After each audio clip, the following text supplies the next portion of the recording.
بسم الله الرحمن الرحيم. ألف لام ميم. ذلك الكتاب لا ريب فيه هدى للمتقين الذين يؤمنون بالغيب ويقيمون الصلاة ومما رزقناهم ينفقون والذين يؤمنون بما أنزل إليك وما أنزل من قبلك وبالآخرة هم يوقنون أولئك على هدى من ربهم وأولئك هم المفلحون. إن الذين كفروا سواء عليهم أأنذرتهم أم لم تنذرهم لا يؤمنون. ختم الله على قلوبهم وعلى سمعهم وعلى أبصارهم غشاوة ولهم عذاب عظيم. ومن الناس من يقول آمنا بالله وباليوم الآخر وما هم بمؤمنين يخادعون الله والذين آمنوا وما يخدعون إلا أنفسهم وما يشعرون. في قلوبهم مرض فزادهم الله مرضا ولهم عذاب أليم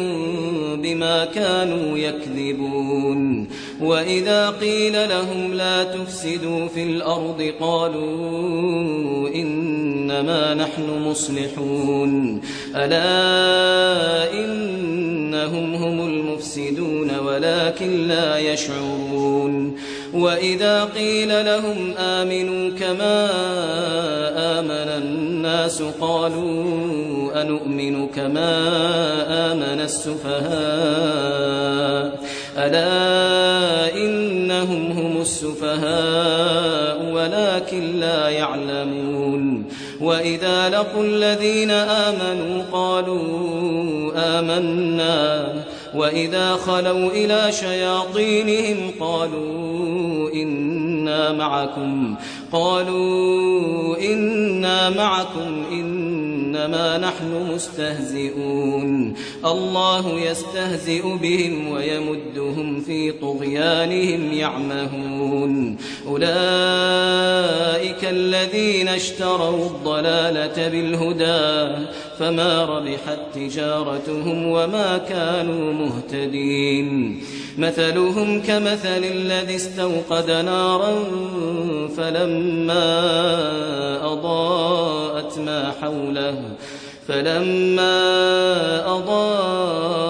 ما حوله ذهب الله بنورهم وتركهم في ظلمات لا يبصرون. صم بكم عمي فهم لا يرجعون. أو كصيب من السماء فيه ظلمات ورعد وبرق يجعلون أصابعهم في آذانهم من الصواعق حذر الموت والله محيط بالكافرين. يكاد البرق يخطف أبصارهم كلما أضاء لهم مشوا فيه وإذا أظلم عليهم قاموا ولو شاء الله لذهب بسمعهم وأبصارهم إن الله على كل شيء قدير. يا أيها الناس اعبدوا ربكم الذي خلقكم والذين من قبلكم لعلكم تتقون. الذي جعل لكم الأرض فراشا والسماء بناء وأنزل من السماء ماء أخرج به من الثمرات رزقا لكم فلا تجعلوا لله أندادا وأنتم تعلمون وإن كنتم في ريب مما نزلنا على عبدنا فأتوا بسورة من مثله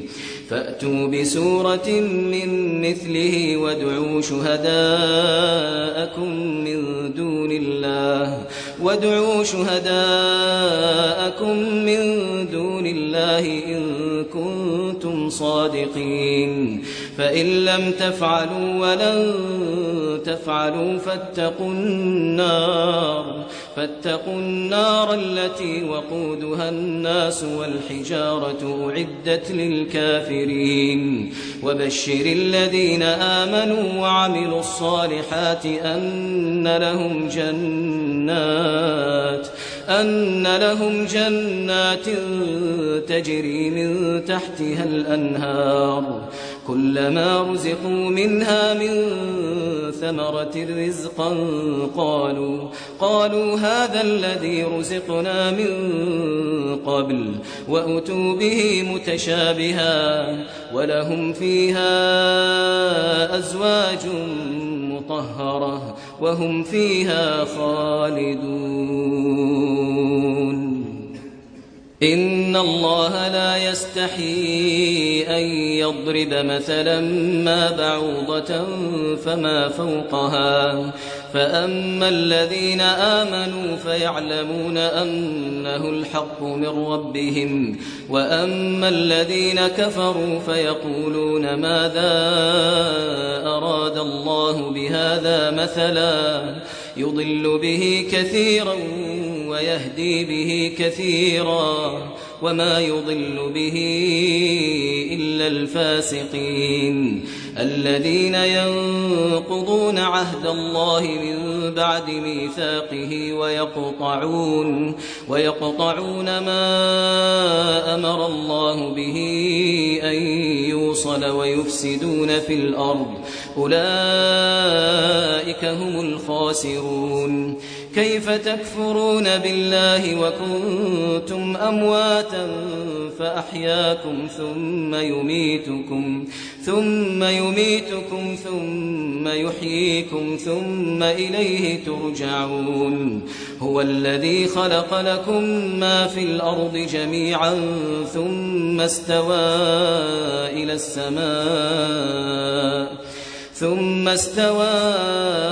السماء فسواهن 7 سماوات وهو بكل شيء عليم وإذ قال ربك للملائكة إني جاعل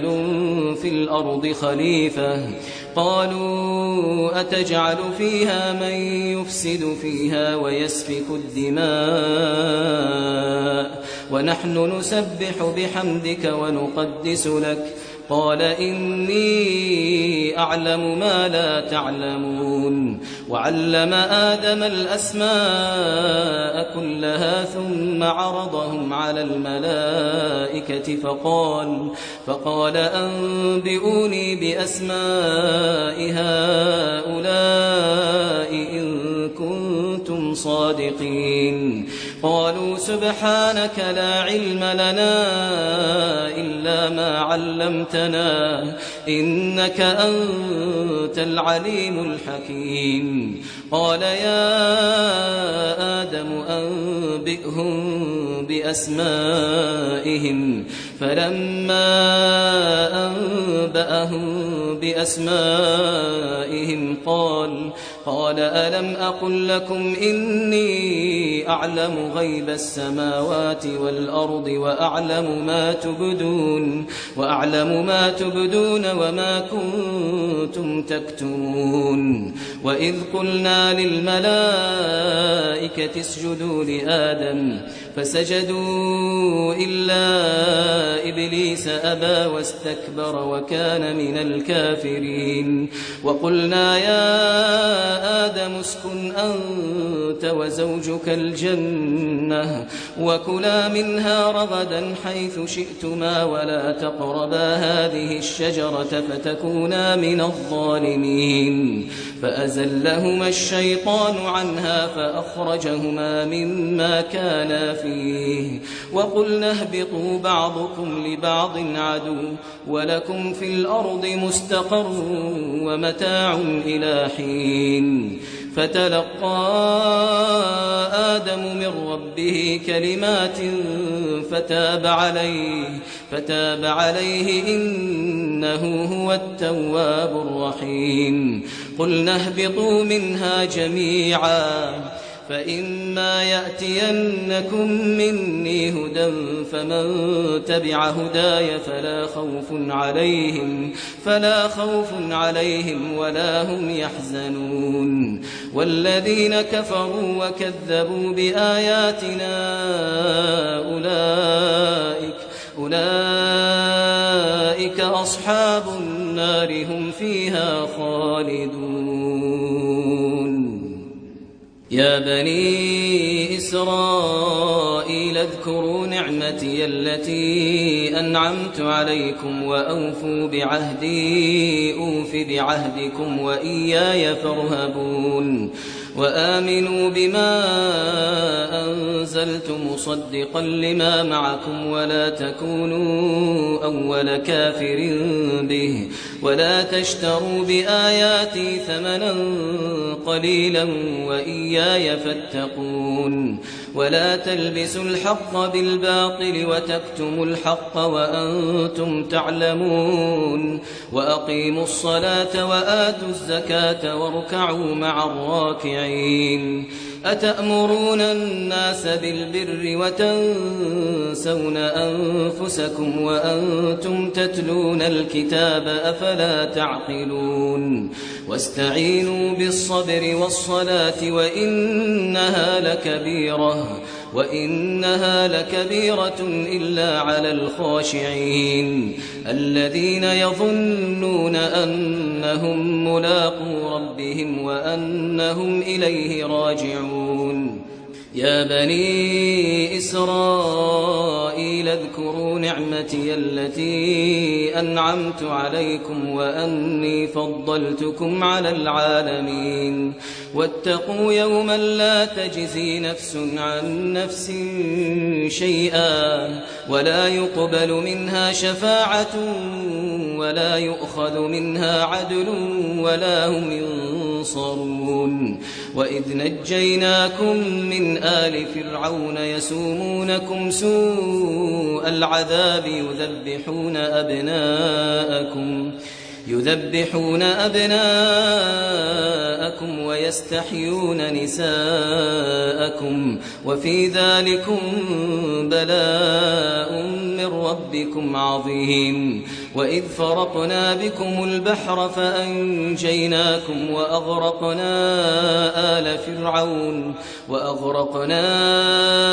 آل فرعون وأنتم تنظرون وإذ واعدنا موسى 40 ليلة ثم اتخذتم العجل من بعده وأنتم ظالمون ثم عفونا عنكم من بعد ذلك لعلكم تشكرون وإذ آتينا موسى الكتاب والفرقان لعلكم تهتدون وإذ قال موسى لقومه يا قوم إنكم ظلمتم أنفسكم باتخاذكم العجل فتوبوا إلى بارئكم فاقتلوا أنفسكم ذلكم خير لكم عند بارئكم فتاب عليكم إنه هو التواب الرحيم وإذ قلتم يا موسى لن نؤمن لك حتى نرى الله جهرة فأخذتكم الصاعقة وأنتم تنظرون ثم بعثناكم من بعد موتكم لعلكم تشكرون وظللنا عليكم الغمام وأنزلنا عليكم المن والسلوى كلوا من طيبات ما رزقناكم وما ظلمونا ولكن كانوا أنفسهم يظلمون وإذ قلنا ادخلوا هذه القرية فكلوا منها حيث شئتم رغدا وادخلوا الباب سجدا وقولوا حطة نغفر لكم خطاياكم وسنزيد المحسنين فبدل الذين ظلموا قولا غير الذي قيل لهم فأنزلنا على الذين ظلموا رجزا من السماء بما كانوا يفسقون وإذ استسقى موسى لقومه فقلنا اضرب بعصاك الحجر فانفجرت منه 12 عينا قد علم كل أناس مشربهم كلوا واشربوا من رزق الله ولا تعثوا في الأرض مفسدين وإذ قلتم يا موسى لن نصبر على طعام واحد فادع لنا ربك يخرج لنا مما تنبت الأرض من بقلها وقثائها وفومها وعدسها وبصلها قال أتستبدلون الذي هو أدنى بالذي هو خير اهبطوا مصرا فإن لكم ما سألتم وضربت عليهم الذلة والمسكنة وباءوا بغضب من الله ذلك بأنهم كانوا يكفرون بآيات الله ويقتلون النبيين بغير الحق ذلك بما عصوا وكانوا يعتدون إن الذين آمنوا والذين هادوا والنصارى والصابئين من آمن بالله واليوم الآخر وعمل صالحا فلهم أجرهم عند ربهم ولا خوف عليهم ولا هم يحزنون وإذ أخذنا ميثاقكم ورفعنا فوقكم الطور خذوا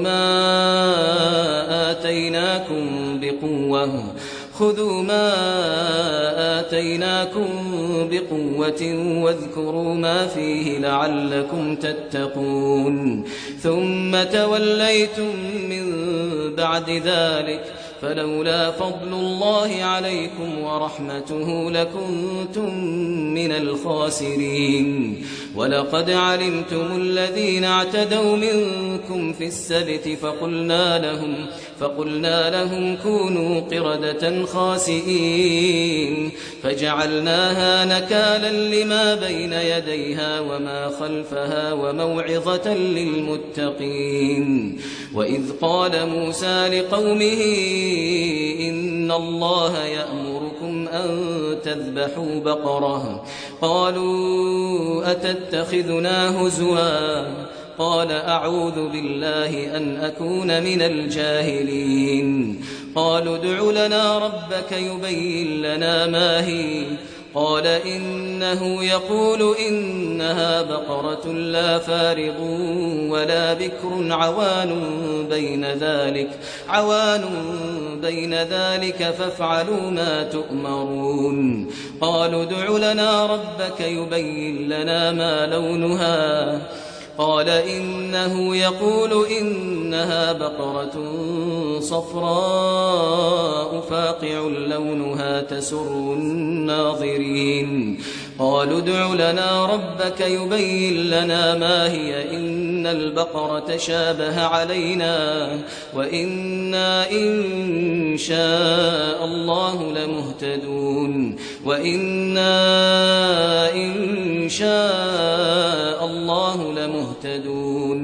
قال إنه يقول إنها بقرة لا ذلول تثير الأرض ولا تسقي الحرث مسلمة لا شية فيها قالوا الآن جئت بالحق فذبحوها وما كادوا يفعلون وإذ قتلتم نفسا فادارأتم فيها والله مخرج ما كنتم تكتمون فقلنا اضربوه ببعضها كذلك يحيي الله الموتى ويريكم آياته لعلكم تعقلون ثم قست قلوبكم من بعد ذلك فهي كالحجارة أو أشد قسوة وإن من الحجارة لما يتفجر منه الأنهار وإن منها لما يشقق فيخرج منه الماء وإن منها لما يهبط من خشية الله وما الله بغافل عما تعملون أفتطمعون أن يؤمنوا لكم وقد كان فريق منهم يسمعون كلام الله ثم يحرفونه من بعد ما عقلوه وهم يعلمون وإذا لقوا الذين آمنوا قالوا آمنا وإذا خلا بعضهم إلى بعض قالوا أتحدثونهم بما فتح الله عليكم ليحاجوكم به عند ربكم أفلا تعقلون أولا يعلمون أن الله يعلم ما يسرون وما يعلنون ومنهم أميون لا يعلمون الكتاب إلا أماني وإن هم إلا يظنون فويل للذين يكتبون الكتاب بأيديهم ثم يقولون هذا من عند الله ليشتروا به ثمنا قليلا فويل لهم مما كتبت أيديهم وويل لهم مما يكسبون وقالوا لن تمسنا النار إلا أياما معدودة قل أتخذتم عند الله عهدا فلن يخلف الله عهده أم تقولون على الله ما لا تعلمون بلى من كسب سيئة وأحاطت به خطيئته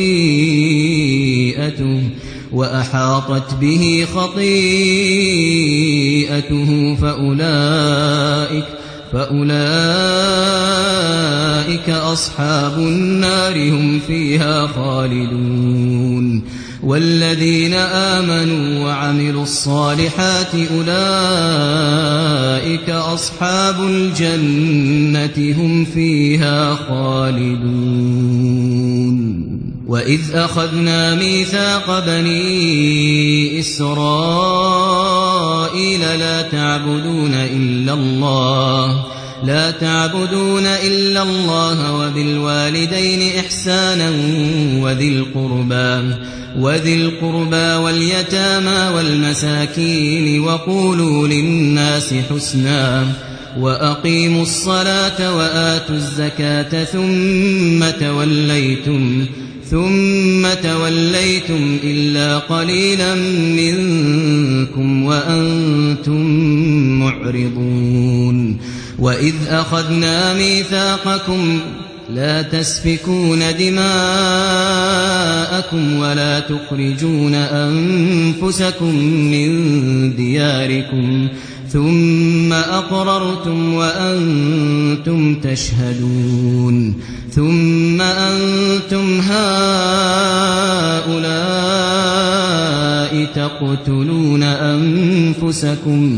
تقتلون أنفسكم وتخرجون فريقا منكم من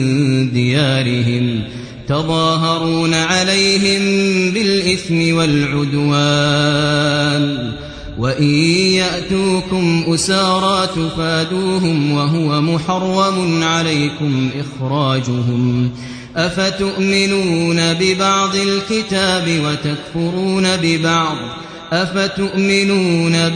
الكتاب وتكفرون ببعض فما جزاء من يفعل ذلك منكم إلا خزي في الحياة الدنيا ويوم القيامة يردون إلى أشد العذاب وما الله بغافل عما تعملون أولئك الذين اشتروا الحياة الدنيا بالآخرة فلا يخفف عنهم العذاب ولا هم ينصرون ولقد آتينا موسى الكتاب وقفينا من بعده بالرسل وآتينا عيسى ابن مريم البينات وأيدناه بروح القدس أفكلما جاءكم رسول بما لا تهوى أنفسكم استكبرتم ففريقا كذبتم وفريقا تقتلون وقالوا قلوبنا غلف بل لعنهم الله بكفرهم فقليلا ما يؤمنون ولما جاءهم كتاب من عند الله مصدق لما معهم وكانوا من قبل يستفتحون على الذين كفروا فلما جاءهم ما عرفوا كفروا به فلعنة الله على الكافرين بئس ما اشتروا به أنفسهم أن يكفروا بما أنزل الله بغيا أن ينزل الله من فضله على من يشاء من عباده فباءوا بغضب على غضب وللكافرين عذاب مهين وإذا قيل لهم آمنوا بما أنزل الله قالوا نؤمن بما أنزل علينا ويكفرون بما وراءه وهو الحق مصدقا لما معهم قل فلم تقتلون أنبياء الله من قبل إن كنتم مؤمنين ولقد جاءكم موسى بالبينات ثم اتخذتم العجل من بعده وأنتم ظالمون وإذ أخذنا ميثاقكم ورفعنا فوقكم الطور خذوا ما آتيناكم بقوة واسمعوا قالوا سمعنا وعصينا وأشربوا في قلوبهم العجل بكفرهم قل بئس ما يأمركم به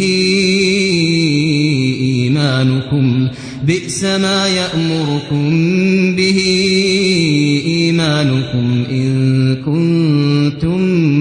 مؤمنين قل إن كانت لكم الدار الآخرة عند الله خالصة من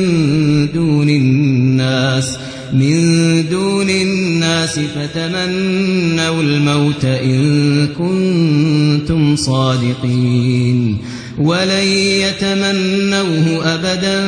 بما قدمت أيديهم والله عليم بالظالمين ولتجدنهم أحرص الناس على حياة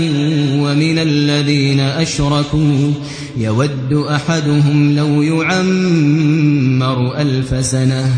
وما هو بمزحزحه من العذاب أن يعمر والله بصير بما يعملون قل من كان عدوا لجبريل فإنه نزله على قلبك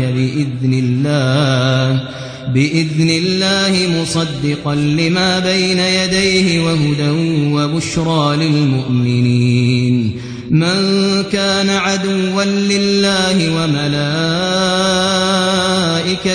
ورسله وجبريل وميكال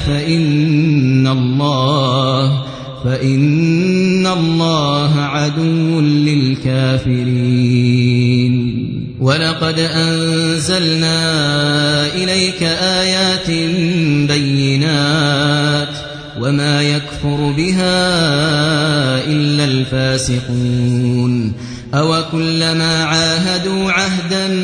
نبذه فريق منهم بل أكثرهم لا يؤمنون ولما جاءهم رسول من عند الله مصدق لما معهم نبذ فريق من الذين أوتوا الكتاب كتاب الله وراء ظهورهم كأنهم لا يعلمون واتبعوا ما تتلو الشياطين على ملك سليمان وما كفر سليمان ولكن الشياطين كفروا يعلمون الناس السحر وما أنزل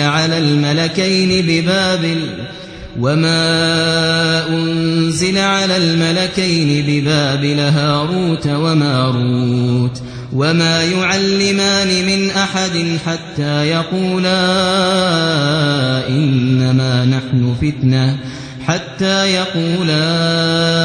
إنما نحن فتنة فلا تكفر فيتعلمون منهما ما يفرقون به بين المرء وزوجه وما هم بضارين به من أحد إلا بإذن الله ويتعلمون ما يضرهم ولا ينفعهم ولقد علموا لمن اشتراه ما له في الآخرة من خلاق ولبئس ما شروا به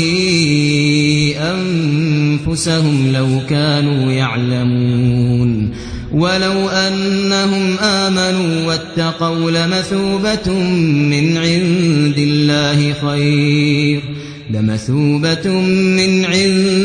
الله خير لو كانوا يعلمون يا أيها الذين آمنوا لا تقولوا راعنا وقولوا انظرنا واسمعوا وللكافرين عذاب أليم ما يود الذين كفروا من أهل الكتاب ولا المشركين أن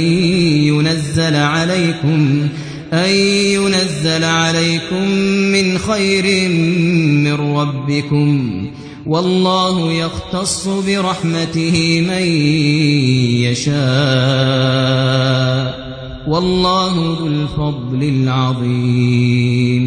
ما ننسخ من آية أو ننسها نأتي بخير منها أو مثلها ألم تعلم أن الله على كل شيء قدير ألم تعلم أن الله له ملك السماوات والأرض وما لكم من دون الله من ولي ولا نصير أم تريدون أن تسألوا رسولكم كما سئل موسى من قبل ومن يتبدل الكفر بالإيمان فقد ضل سواء السبيل ود كثير من أهل الكتاب لو يردونكم من بعد إيمانكم كفارا حسدا من عند أنفسهم من بعد ما تبين لهم الحق فاعفوا واصفحوا حتى يأتي الله بأمره إن الله على كل شيء قدير وأقيموا الصلاة وآتوا الزكاة وما تقدموا لأنفسكم من خير تجدوه عند الله إن الله بما تعملون بصير وقالوا لن يدخل الجنة إلا من كان هودا أو نصارى تلك أمانيهم قل هاتوا برهانكم إن كنتم صادقين بلى من أسلم وجهه لله وهو محسن فله أجره عند ربه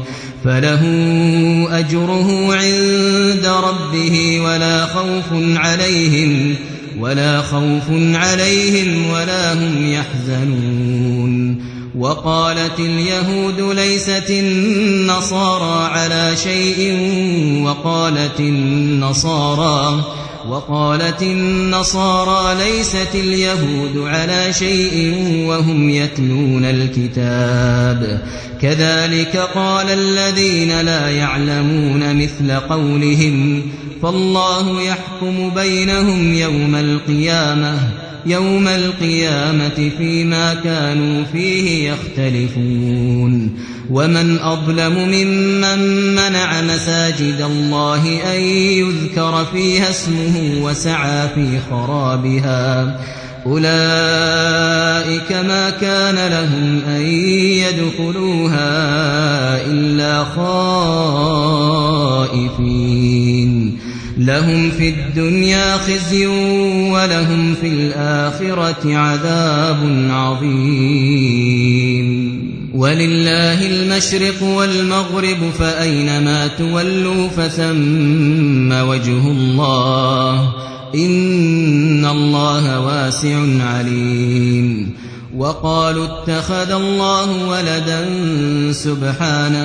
سبحانه بل له ما في السماوات والأرض كل له قانتون بديع السماوات والأرض وإذا قضى أمرا فإنما يقول له كن فيكون وقال الذين لا يعلمون لولا يكلمنا الله أو تأتينا آية كذلك قال الذين من قبلهم مثل قولهم تشابهت قلوبهم قد بينا الآيات لقوم يوقنون إنا أرسلناك بالحق بشيرا ونذيرا ولا تسأل عن أصحاب الجحيم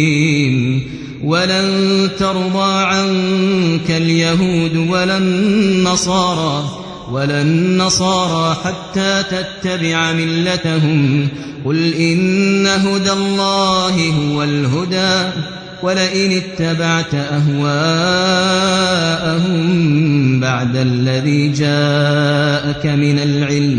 بعد الذي جاءك من العلم ما لك من الله من ولي ولا نصير الذين آتيناهم الكتاب يتلونه حق تلاوته أولئك يؤمنون به ومن يكفر به فأولئك هم الخاسرون يا بني إسرائيل اذكروا نعمتي التي أنعمت عليكم وأني فضلتكم على العالمين واتقوا يوما لا تجزي نفس عن نفس شيئا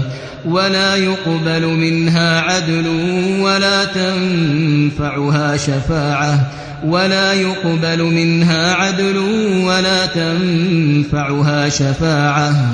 ولا يقبل منها عدل ولا تنفعها شفاعة ولا هم ينصرون وإذ ابتلى إبراهيم ربه بكلمات فأتمهن قال إني جاعلك للناس إماما قال ومن ذريتي قال لا ينال عهد الظالمين وإذ جعلنا البيت مثابة للناس وأمنا واتخذوا من مقام إبراهيم مصلى وعهدنا إلى إبراهيم وإسماعيل أن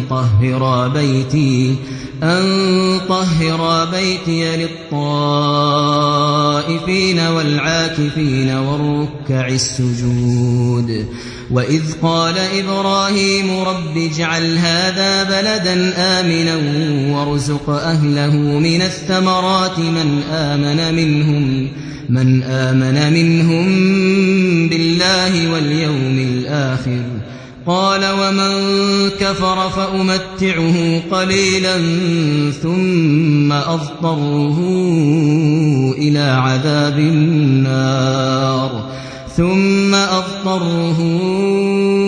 إلى عذاب النار وبئس المصير وإذ يرفع إبراهيم القواعد من البيت وإسماعيل ربنا تقبل منا إنك أنت السميع العليم ربنا وجعلنا مسلمين لك ومن ذريتنا أمة مسلمة لك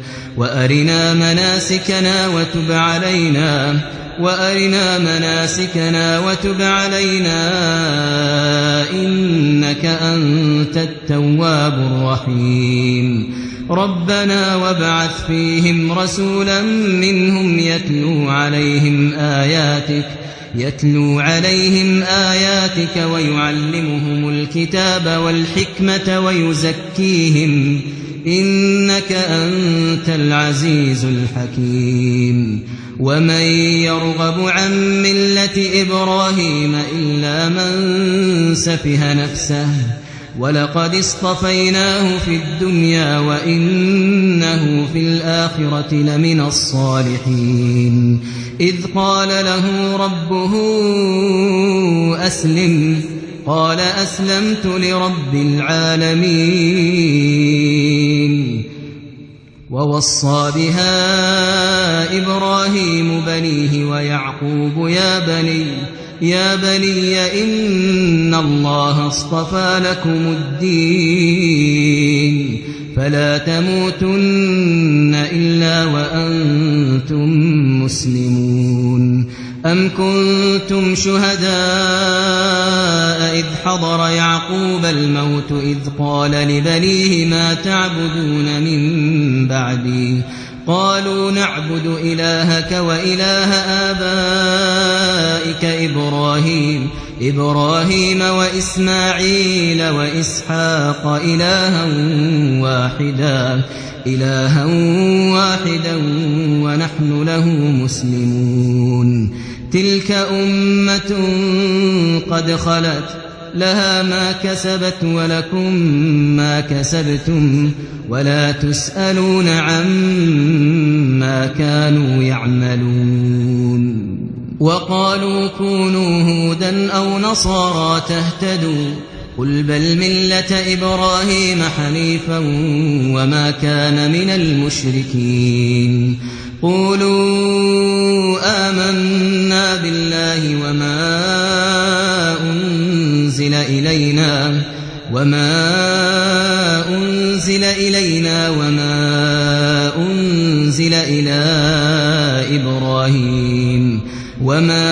أنزل إلى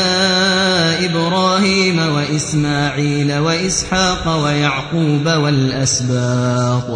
والأسباط وما أوتي موسى وعيسى وما أوتي النبيون من ربهم لا نفرق بين أحد منهم ونحن له مسلمون فإن آمنوا بمثل ما آمنتم به فقد اهتدوا وإن تولوا فإنما هم في شقاق فسيكفيكهم الله وهو السميع العليم صبغة الله ومن أحسن من الله صبغة ونحن له عابدون قل أتحاجوننا في الله وهو ربنا وربكم ولنا أعمالنا ولكم أعمالكم ونحن له مخلصون أم تقولون إن إبراهيم وإسماعيل وإسحاق ويعقوب والأسباط كانوا هودا أو نصارى قل أأنتم أعلم أم الله ومن أظلم ممن كتم شهادة عنده من الله وما الله بغافل عما تعملون تلك أمة قد خلت لها ما كسبت ولكم ما كسبتم ولا تسألون عما كانوا يعملون سيقول السفهاء من الناس ما ولاهم عن قبلتهم التي كانوا عليها قل لله المشرق والمغرب يهدي من يشاء إلى صراط مستقيم وكذلك جعلناكم أمة وسطا لتكونوا شهداء على الناس ويكون الرسول عليكم شهيدا وما جعلنا القبلة التي كنت عليها إلا لنعلم من يتبع الرسول ممن ينقلب على عقبيه وإن كانت لكبيرة إلا على الذين هدى الله وما كان الله ليضيع إيمانكم إن الله بالناس لرءوف رحيم قد نرى تقلب وجهك في السماء فلنولينك قبلة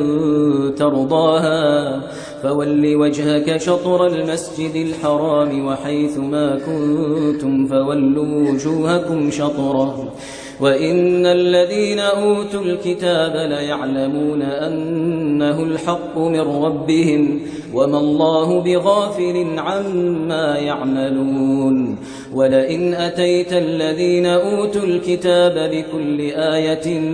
ما تبعوا قبلتك وما أنت بتابع قبلتهم وما بعضهم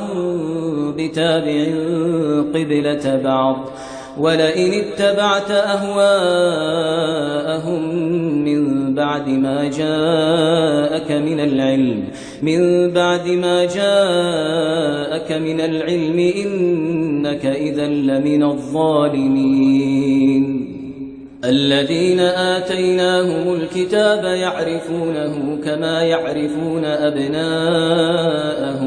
وإن فريقا منهم ليكتمون الحق وهم يعلمون الحق من ربك فلا تكونن من الممترين ولكل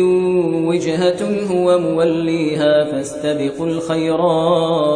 فاستبقوا الخيرات أينما تكونوا يأت بكم الله جميعا إن الله على كل شيء قدير ومن حيث خرجت فول وجهك شطر المسجد الحرام وإنه للحق من ربك وما الله بغافل عما تعملون ومن حيث خرجت فول وجهك شطر المسجد الحرام وحيث ما كنتم فولوا وجوهكم شطره لئلا يكون للناس عليكم حجة إلا الذين ظلموا منهم فلا تخشوهم فاخشوهم واخشوني ولأتم نعمتي عليكم ولعلكم تهتدون كما أرسلنا فيكم رسولا منكم يتلو عليكم آياتنا ويزكيكم ويعلمكم الكتاب والحكمة ويعلمكم ما لم تكونوا تعلمون فاذكروني أذكركم واشكروا لي ولا تكفرون يا أيها الذين آمنوا استعينوا بالصبر والصلاة إن الله مع الصابرين ولا تقولوا لمن يقتل في سبيل الله أموات بل أحياء ولكن لا تشعرون ولنبلونكم بشيء من الخوف والجوع ونقص من الأموال والأنفس والثمرات وبشر الصابرين الذين إذا أصابتهم مصيبة قالوا إنا لله وإنا إليه راجعون أولئك عليهم صلوات من ربهم ورحمة وأولئك هم المهتدون إن الصفا والمروة من شعائر الله فمن حج البيت أو اعتمر فلا جناح عليه أن يطوف بهما ومن تطوع خيرا فإن الله شاكر عليم إن الذين يكتمون ما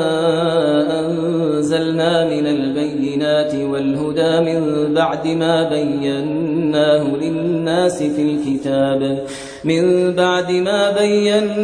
للناس في الكتاب أولئك يلعنهم الله ويلعنهم اللاعنون إلا الذين تابوا وأصلحوا وبينوا فأولئك أتوب عليهم وأنا التواب الرحيم إن الذين كفروا وماتوا وهم كفار أولئك عليهم لعنة الله والملائكة والناس أجمعين خالدين فيها لا يخفف عنهم العذاب ولا هم ينظرون وإلهكم إله واحد لا إله إلا هو الرحمن الرحيم إن في خلق السماوات والأرض واختلاف الليل والنهار والفلك التي تجري في البحر بما ينفع الناس وما أنزل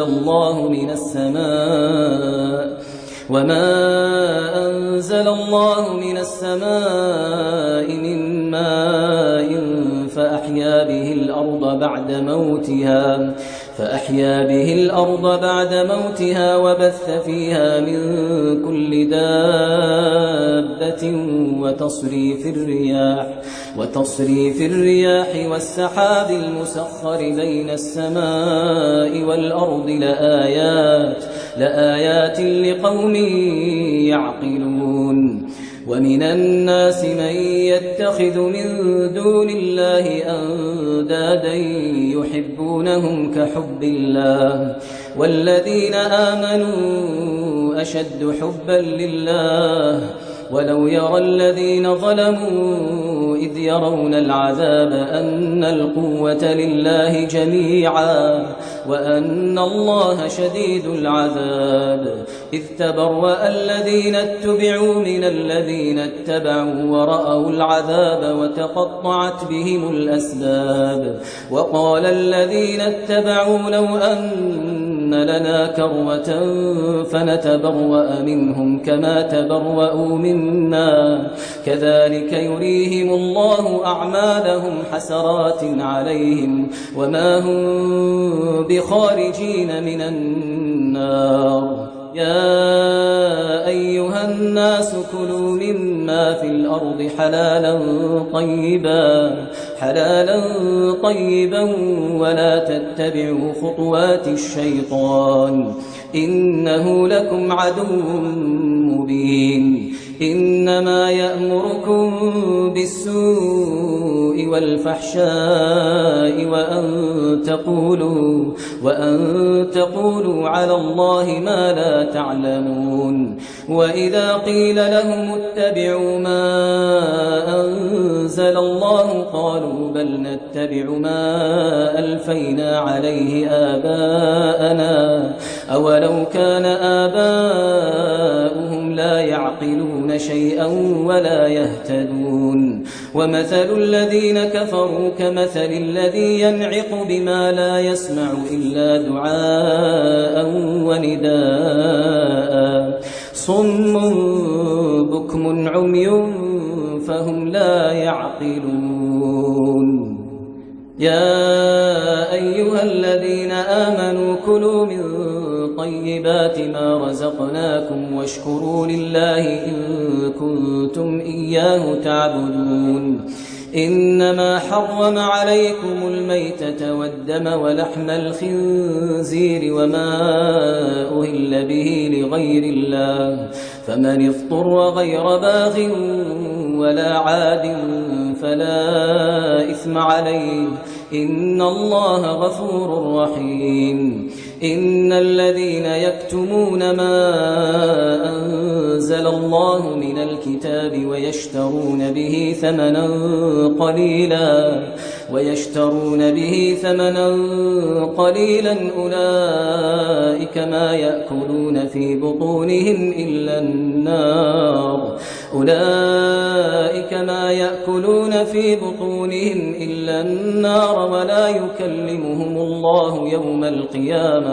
ولا يكلمهم الله يوم القيامة ولا يزكيهم ولهم عذاب أليم أولئك الذين اشتروا الضلالة بالهدى والعذاب بالمغفرة فما أصبرهم على النار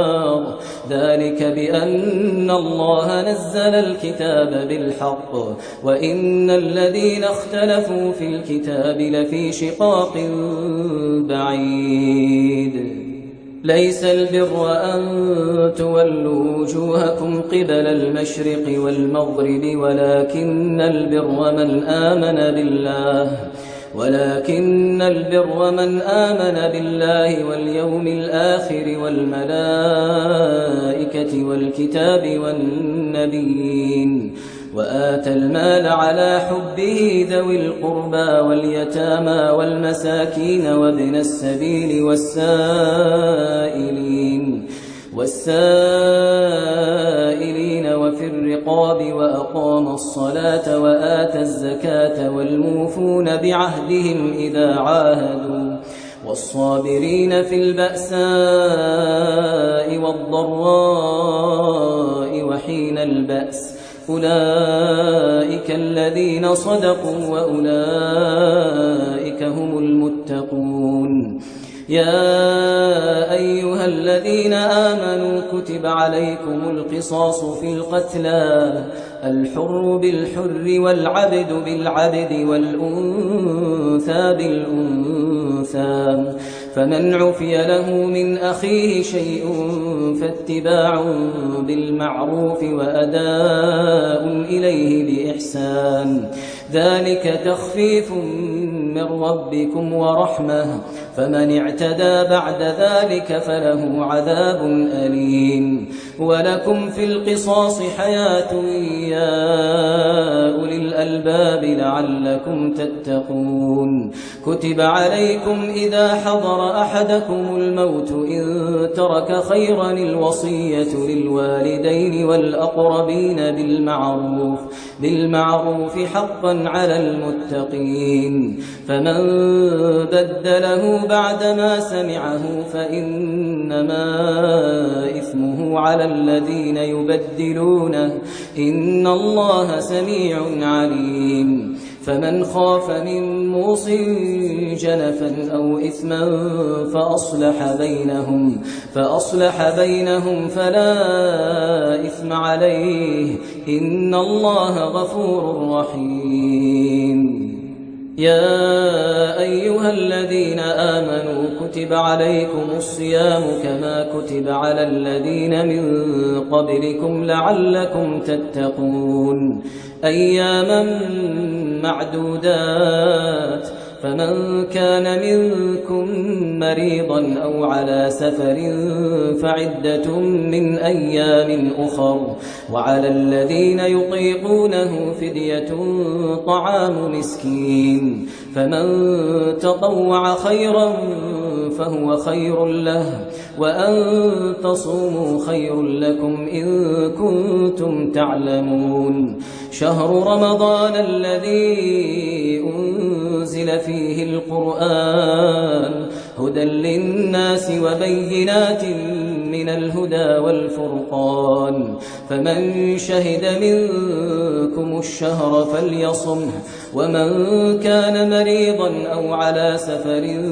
فعدة من أيام أخر يريد الله بكم اليسر ولا يريد بكم العسر ولتكملوا العدة ولتكبروا الله على ما هداكم ولعلكم تشكرون. وإذا سألك عبادي عني فإني قريب أجيب دعوة الداع إذا دعان فليستجيبوا لي وليؤمنوا بي لعلهم يرشدون. أحل لكم ليلة الصيام الرفث إلى نسائكم هن لباس لكم وأنتم لباس لهن علم الله أنكم كنتم تختانون أنفسكم فتاب عليكم وعفى عنكم فالآن باشروهن وابتغوا ما كتب الله لكم وكلوا واشربوا حتى يتبين لكم الخيط الأبيض من الخيط الأسود من الفجر ثم أتموا الصيام إلى الليل ولا تباشروهن وأنتم عاكفون في المساجد تلك حدود الله فلا تقربوها كذلك يبين الله آياته للناس لعلهم يتقون. ولا تأكلوا أموالكم بينكم بالباطل وتدلوا بها إلى الحكام لتأكلوا فريقا من أموال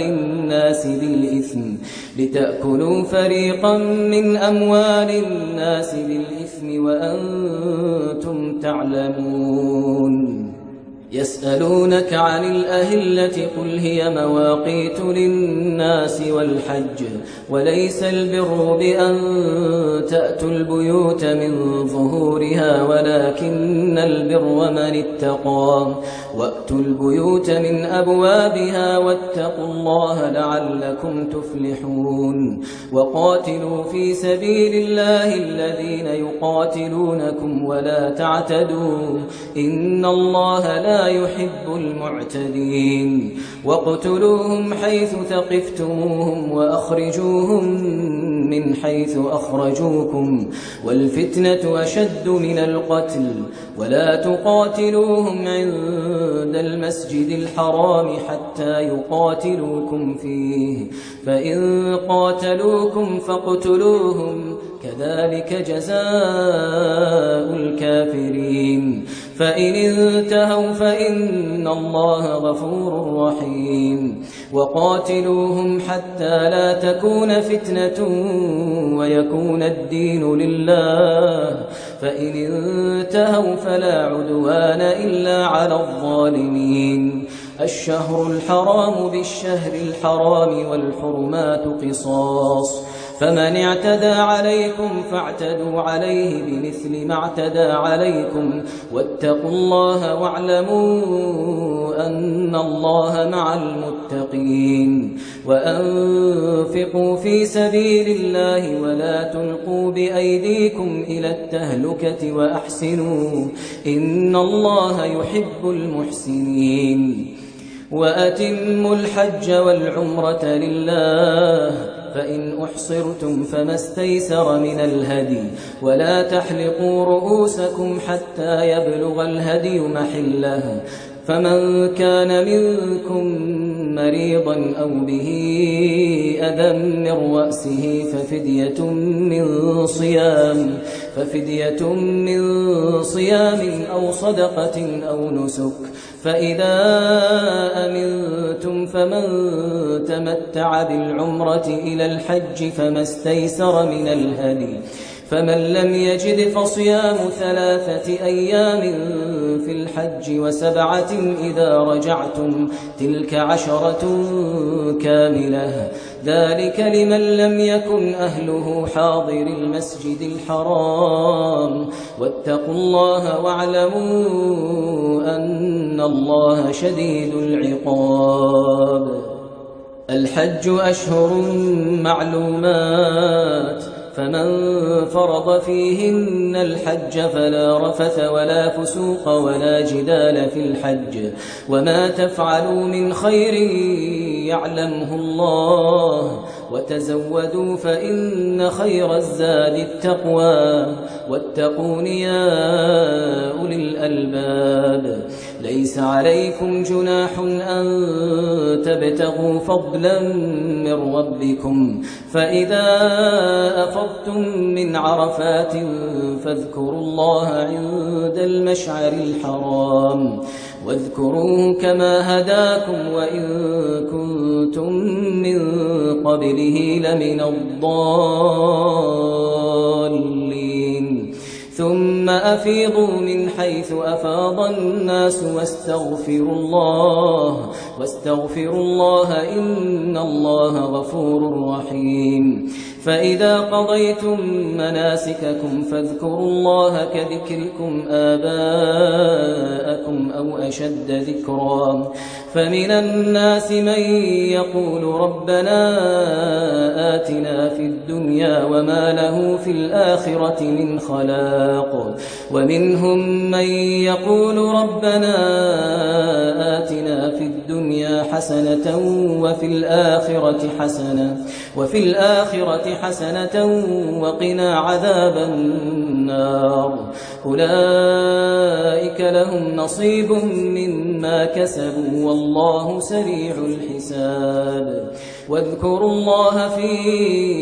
أيام معدودات فمن تعجل في يومين فلا إثم عليه ومن تأخر فلا إثم عليه لمن اتقى واتقوا الله واعلموا أنكم إليه تحشرون ومن الناس من يعجبك قوله في الحياة الدنيا ويشهد الله على ما في قلبه وهو ألد الخصام وإذا تولى سعى في الأرض ليفسد فيها ويهلك الحرث والنسل والله لا يحب الفساد وإذا قيل له اتق الله أخذته العزة بالإثم فحسبه جهنم ولبئس المهاد ومن الناس من يشري نفسه ابتغاء مرضات الله والله رؤوف بالعباد يا أيها الذين آمنوا ادخلوا في السلم كافة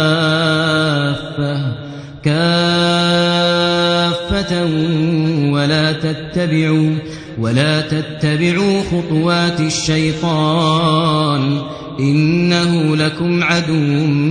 مبين فإن زللتم من بعد ما جاءتكم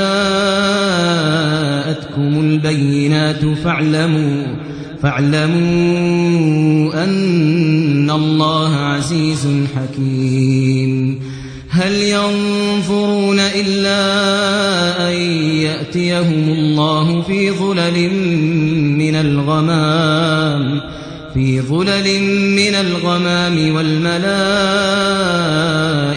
وقضي الأمر وإلى الله ترجع الأمور. سل بني إسرائيل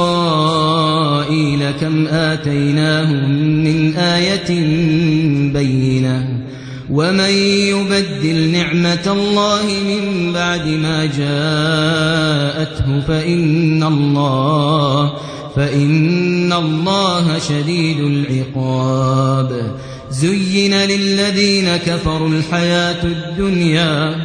ويسخرون من الذين آمنوا والذين اتقوا فوقهم يوم القيامة والله يرزق من يشاء بغير حساب. كان الناس أمة واحدة فبعث الله النبيين مبشرين ومنذرين وأنزل معهم الكتاب بالحق ليحكم بين الناس فيما اختلفوا فيه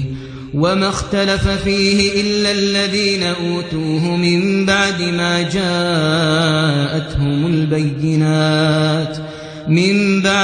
جاءتهم البينات بغيا بينهم فهدى الله الذين آمنوا لما اختلفوا فيه من الحق بإذنه والله يهدي من يشاء إلى صراط مستقيم. أم حسبتم أن تدخلوا الجنة ولما يأتكم مثل الذين خلوا من قبلكم مستهم البأساء والضراء وزلزلوا حتى يقول الرسول والذين آمنوا معه متى نصر الله ألا إن نصر الله قريب. يسألونك ماذا ينفقون قل ما أنفقتم من خير فللوالدين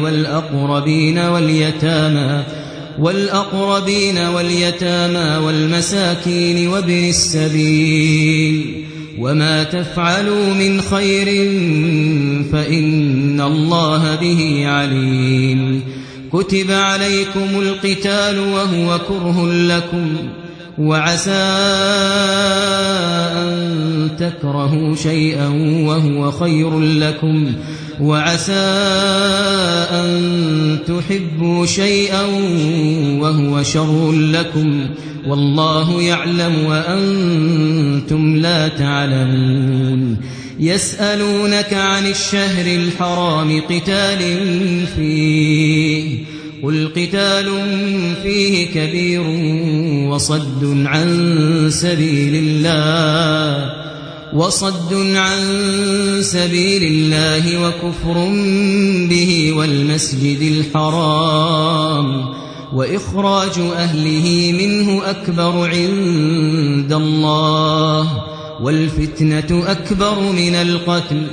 ولا يزالون يقاتلونكم حتى يردوكم عن دينكم إن استطاعوا ومن يرتدد منكم عن دينه فيمت وهو كافر فأولئك حبطت أعمالهم في الدنيا والآخرة وأولئك أصحاب النار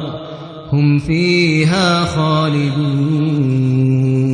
إن الذين آمنوا والذين هاجروا وجاهدوا في سبيل الله أولئك يرجون رحمة الله والله غفور رحيم يسألونك عن الخمر والميسر قل فيهما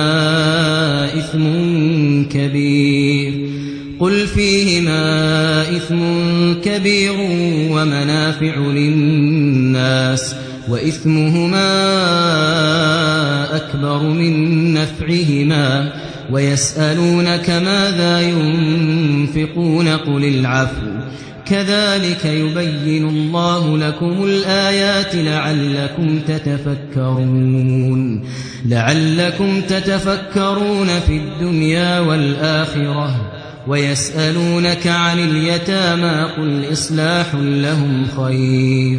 وإن تخالطوهم فإخوانكم والله يعلم المفسد من المصلح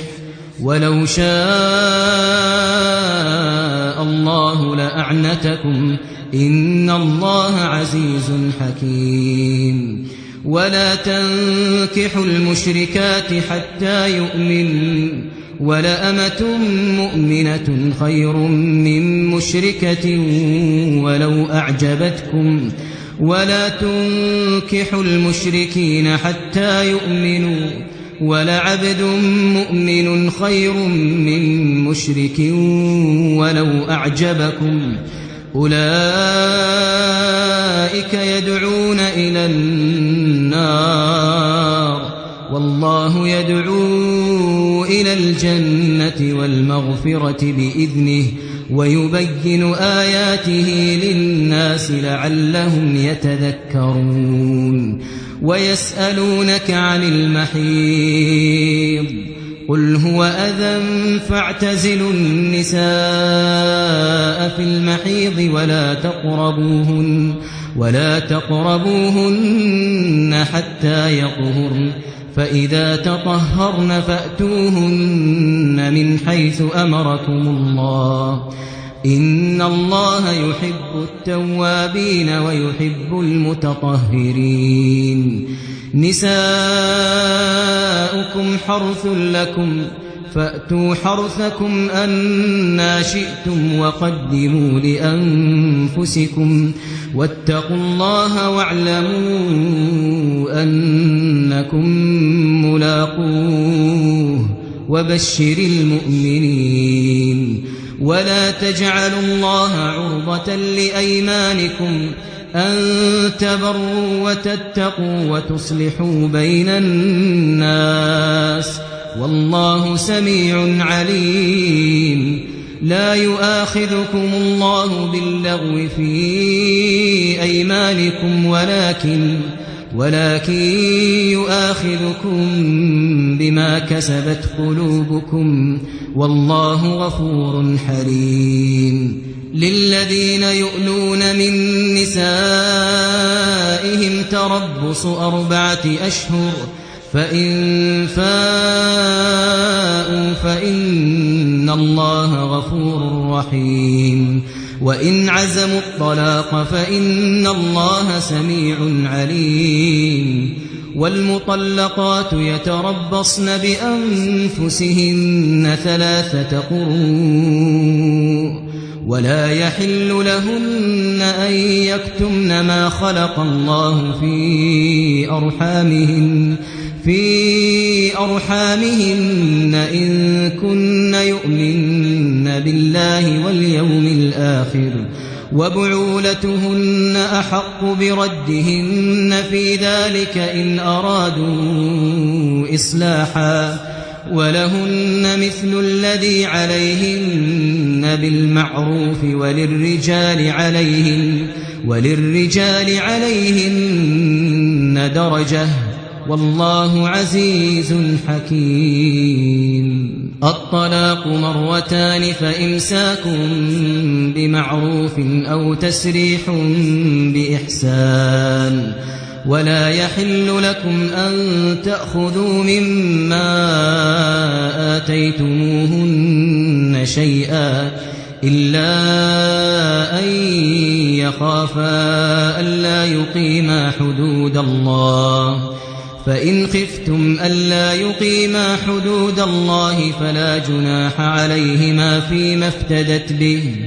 تلك حدود الله فلا تعتدوها ومن يتعد حدود الله فأولئك هم الظالمون فإن طلقها فلا تحل له من بعد حتى تنكح زوجا غيره فإن طلقها فلا جناح عليهما أن يتراجعا إن ظنا أن يقيما حدود الله وتلك حدود الله يبينها لقوم يعلمون وإذا طلقتم النساء فبلغن أجلهن فأمسكوهن بمعروف أو سرحوهن بمعروف ولا تمسكوهن ضرارا لتعتدوا ومن يفعل ذلك فقد ظلم نفسه ولا تتخذوا آيات الله هزوا واذكروا نعمة الله عليكم وما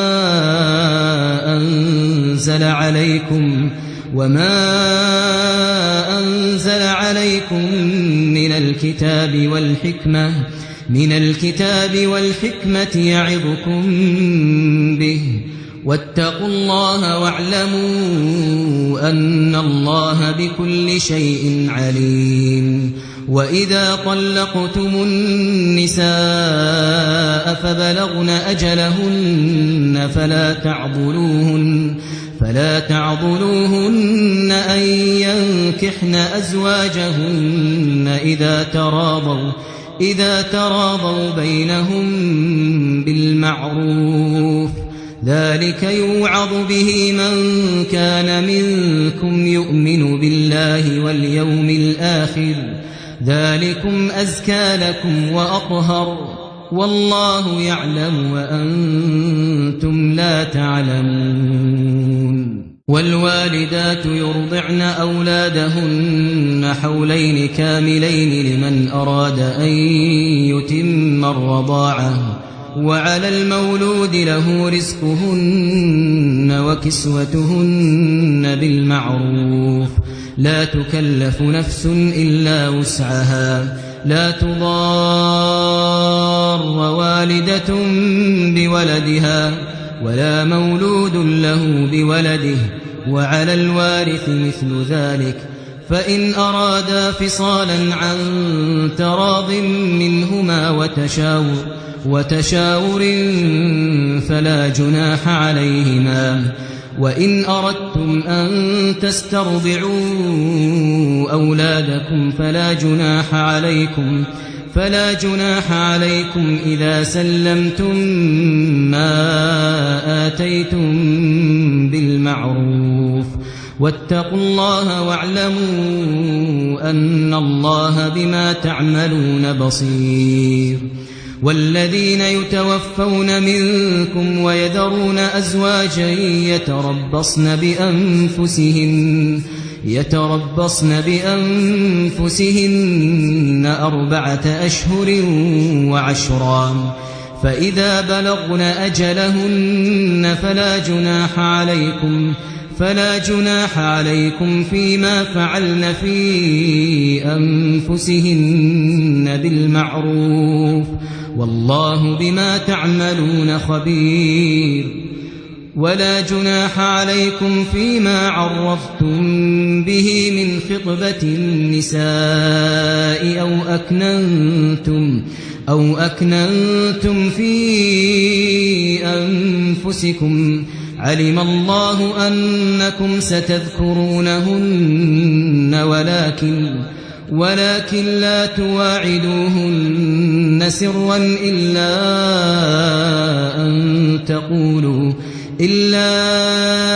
أن تقولوا وقولوا قولا معروفا ولا تعزموا عقدة النكاح حتى يبلغ الكتاب أجله واعلموا أن الله يعلم ما في أنفسكم فاحذروه واعلموا أن الله غفور حليم لا جناح عليكم إن طلقتم النساء ما لم تمسوهن أو تفرضوا لهن فريضة ومتعوهن على الموسع قدره وعلى المقتر قدره متاعا بالمعروف حقا على المحسنين وإن طلقتموهن من قبل أن تمسوهن وقد فرضتم لهن فريضة فنصف ما فرضتم إلا أن يعفون أو يعفو الذي بيده عقدة النكاح وأن تعفوا أقرب للتقوى ولا تنسوا الفضل بينكم إن الله بما تعملون بصير حافظوا على الصلوات والصلاة الوسطى وقوموا لله قانتين فإن خفتم فرجالا أو ركبانا فإذا أمنتم فاذكروا الله كما علمكم ما لم تكونوا تعلمون والذين يتوفون منكم ويذرون أزواجا وصية لأزواجهم متاعا إلى الحول غير إخراج فإن خرجن فلا جناح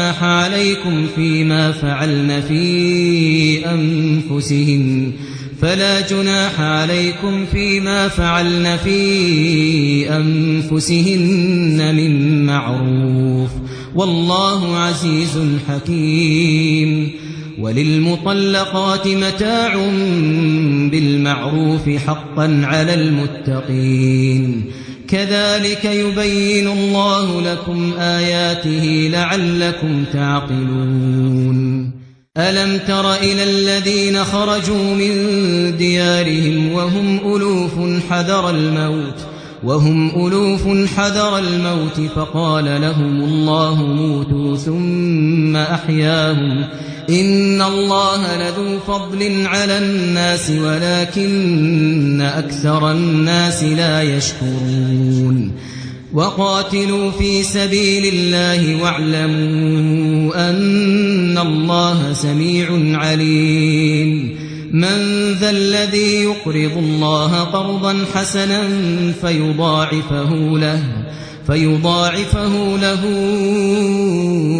أضعافا كثيرة والله يقبض ويبسط وإليه ترجعون ألم تر إلى الملأ من بني إسرائيل من بعد موسى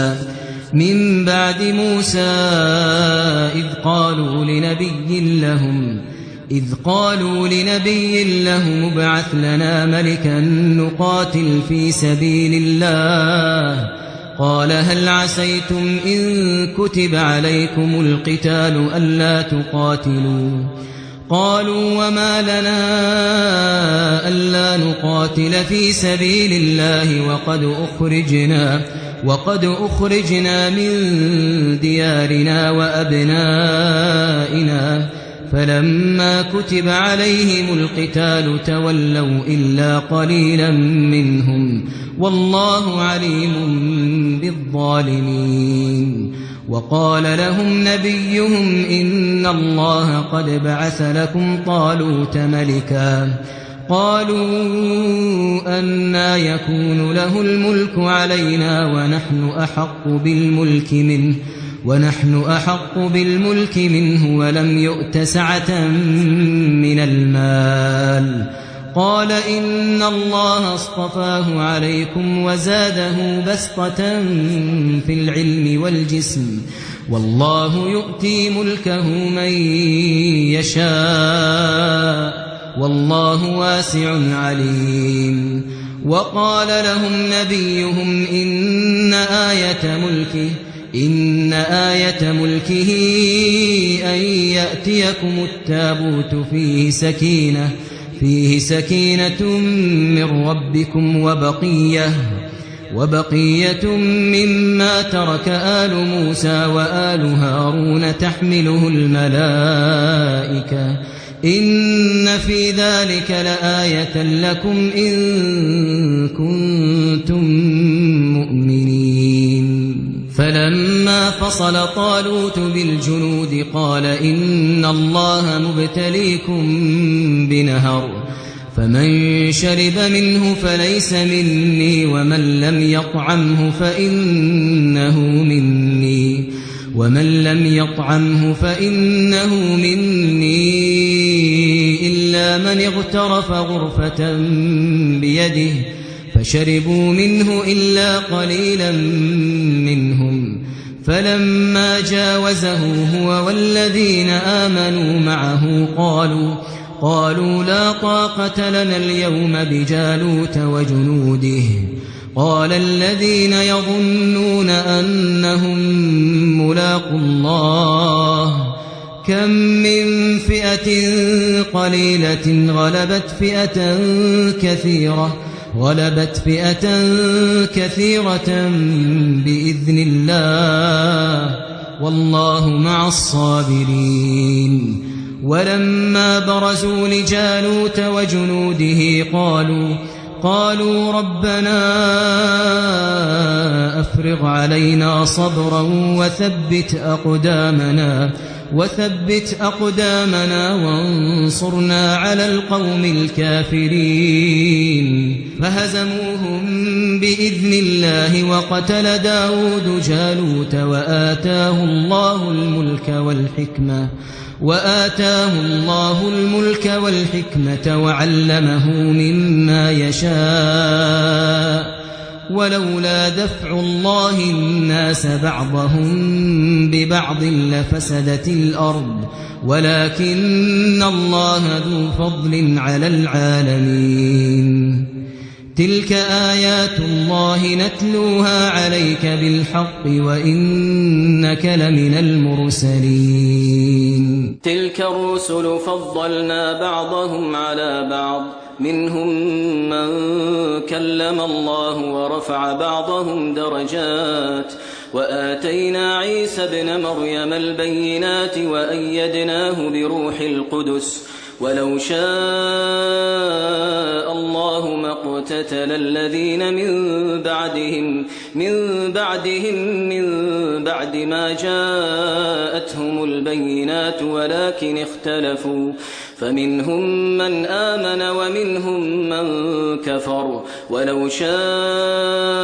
الله ما اقتتلوا ولكن الله يفعل ما يريد. يا أيها الذين آمنوا أنفقوا مما رزقناكم من قبل أن يأتي يوم لا بيع فيه ولا خلة ولا شفاعة والكافرون هم الظالمون. الله لا إله إلا هو الحي القيوم لا تأخذه سنة ولا نوم له ما في السماوات وما في الأرض من ذا الذي يشفع عنده إلا بإذنه يعلم ما بين أيديهم وما خلفهم ولا يحيطون بشيء من علمه إلا بما شاء وسع كرسيه السماوات والأرض ولا يؤوده حفظهما وهو العلي العظيم. لا إكراه إكراه في الدين قد تبين الرشد من الغي فمن يكفر بالطاغوت ويؤمن بالله فقد استمسك بالعروة الوثقى لا انفصام لها والله سميع عليم. الله ولي الذين آمنوا يخرجهم من الظلمات إلى النور والذين كفروا أولياؤهم الطاغوت يخرجونهم من النور إلى الظلمات أولئك أصحاب النار هم فيها خالدون. ألم تر إلى الذي حاج إبراهيم في ربه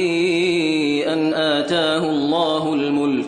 إذ قال إبراهيم ربي الذي يحيي ويميت قال أنا أحيي وأميت قال إبراهيم فإن الله يأتي بالشمس من المشرق فأت بها من المغرب فبهت الذي كفر والله لا يهدي القوم الظالمين. أو كالذي مر على قرية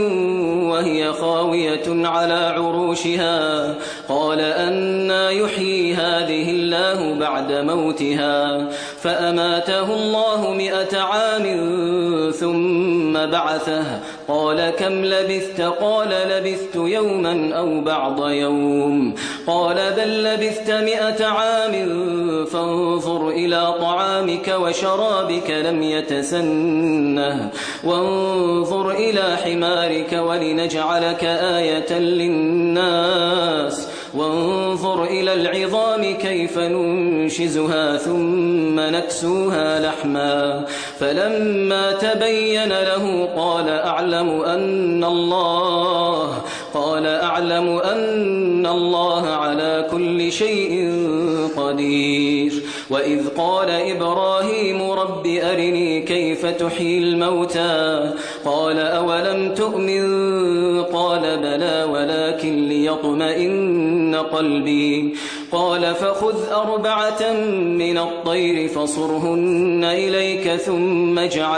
ثم اجعل على كل جبل منهن جزءا ثم ادعهن يأتينك سعيا واعلم أن الله عزيز حكيم. مثل الذين ينفقون أموالهم في سبيل الله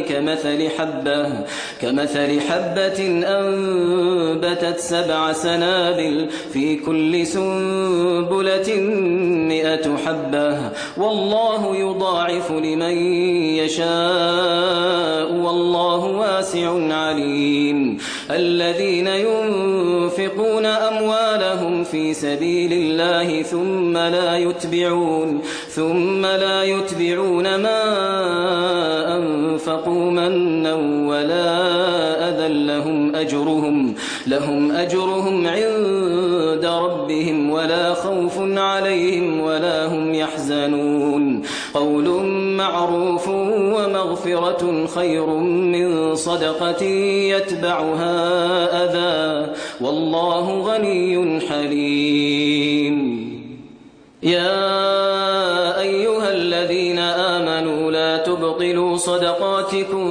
بالمن والأذى كالذي ينفق ماله رئاء الناس ولا يؤمن بالله واليوم الآخر فمثله كمثل صفوان عليه تراب فأصابه وابل فتركه صلدا لا يقدرون على شيء مما كسبوا والله لا يهدي القوم الكافرين. ومثل الذين ينفقون أموالهم ابتغاء مرضات الله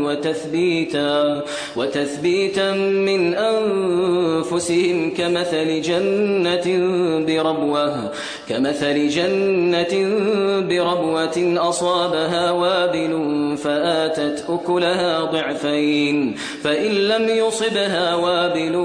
فطل والله بما تعملون بصير. أيود أحدكم أن تكون له جنة من نخيل وأعناب تجري من تحتها الأنهار له فيها من كل الثمرات وأصابه الكبر وله ذرية ضعفاء فأصابها إعصار فيه نار فاحترقت كذلك يبين الله لكم الآيات لعلكم تتفكرون يا أيها الذين آمنوا أنفقوا من طيبات ما كسبتم ومما أخرجنا لكم من الأرض ولا تيمموا الخبيث منه تنفقون ولستم بآخذيه إلا أن تغمضوا فيه واعلموا أن الله غني حميد الشيطان يعدكم الفقر ويأمركم بالفحشاء والله يعدكم مغفرة منه وفضلا والله واسع عليم يؤتي الحكمة من يشاء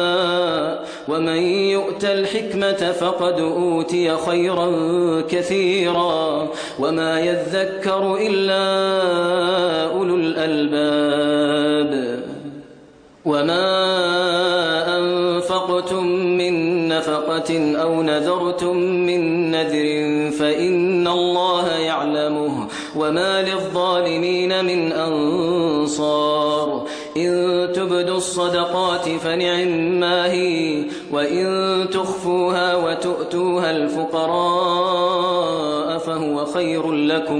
فهو خير لكم ويكفر عنكم من سيئاتكم والله بما تعملون خبير ليس عليك هداهم ولكن الله يهدي من يشاء وما تنفقوا من خير فلأنفسكم وما تنفقون إلا ابتغاء وجه الله وما تنفقوا من خير يوفى إليكم وأنتم لا تظلمون للفقراء الذين أحصروا في سبيل الله لا يستطيعون ضربا في الأرض يحسبهم الجاهل أغنياء من التعفف تعرفهم بسيماهم لا يسألون الناس إلحافا وما تنفقوا من خير فإن الله به عليم الذين ينفقون أموالهم بالليل والنهار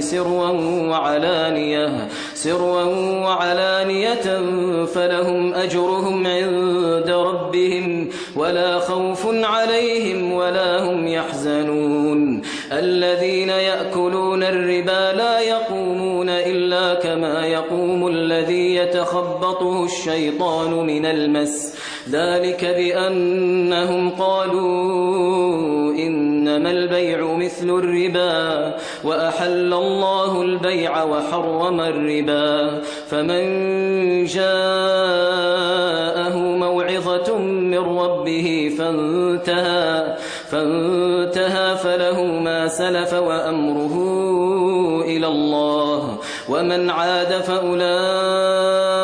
أصحاب النار هم فيها خالدون يمحق الله الربا ويربي الصدقات والله لا يحب كل كفار أثيم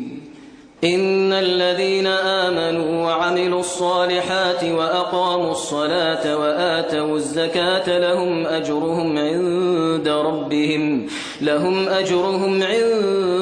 ربهم ولا خوف عليهم ولا هم يحزنون يا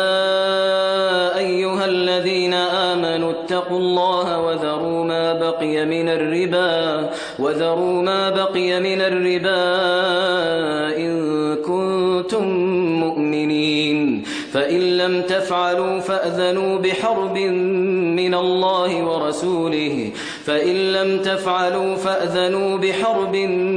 الله ورسوله وإن تبتم فلكم رؤوس أموالكم لا تظلمون ولا تظلمون وإن كان ذو عسرة فنظرة إلى ميسرة وأن تصدقوا خير لكم إن كنتم تعلمون واتقوا يوما ترجعون فيه إلى الله ثم توفى كل نفس ما كسبت وهم لا يظلمون يا أيها الذين آمنوا إذا تداينتم بدين إلى أجل مسمى فاكتبوه وليكتب بينكم كاتب بالعدل ولا يأب كاتب أن يكتب كما علمه الله فليكتب وليملل الذي عليه الحق وليتق الله ربه ولا يبخس منه شيئا فإن كان الذي عليه الحق سفيها أو ضعيفا أو لا يستطيع أن يمل هو فليملل وليه بالعدل واستشهدوا شهيدين من رجالكم فإن لم يكونا رجلين فرجل وامرأتان ممن ترضون من الشهداء أن تضل إحداهما فتذكر إحداهما الأخرى ولا يأبى الشهداء إذا ما دعوا ولا تسأموا أن تكتبوه صغيرا أو كبيرا إلى أجله ذلكم أقسط عند الله وأقوم للشهادة وأدنى ألا ترتابوا إلا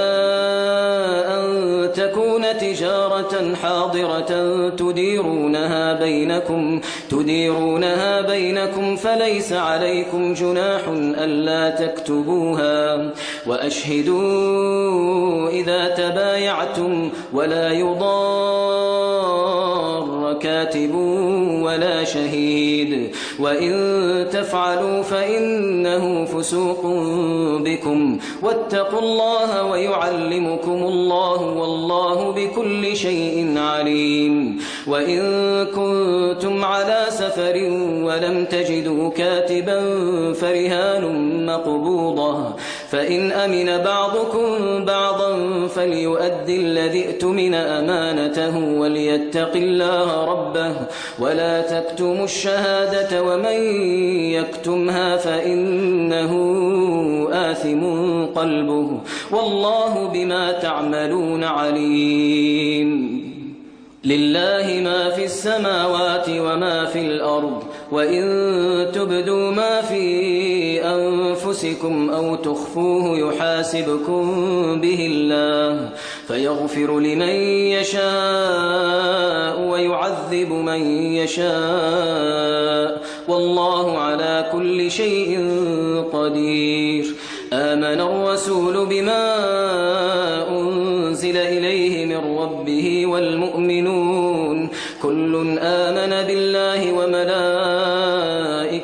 وكتبه ورسله لا نفرق بين أحد من رسله وقالوا سمعنا وأطعنا غفرانك ربنا وإليك المصير لا يكلف الله نفسا إلا وسعها لها ما كسبت وعليها ما اكتسبت ربنا لا تؤاخذنا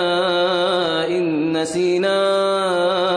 أو أخطأنا ربنا ولا تحمل علينا إصرا كما حملته على الذين من قبلنا ربنا ولا تحملنا ما لا طاقة لنا به واعف عنا واغفر لنا وارحمنا أنت مولانا فانصرنا على القوم الكافرين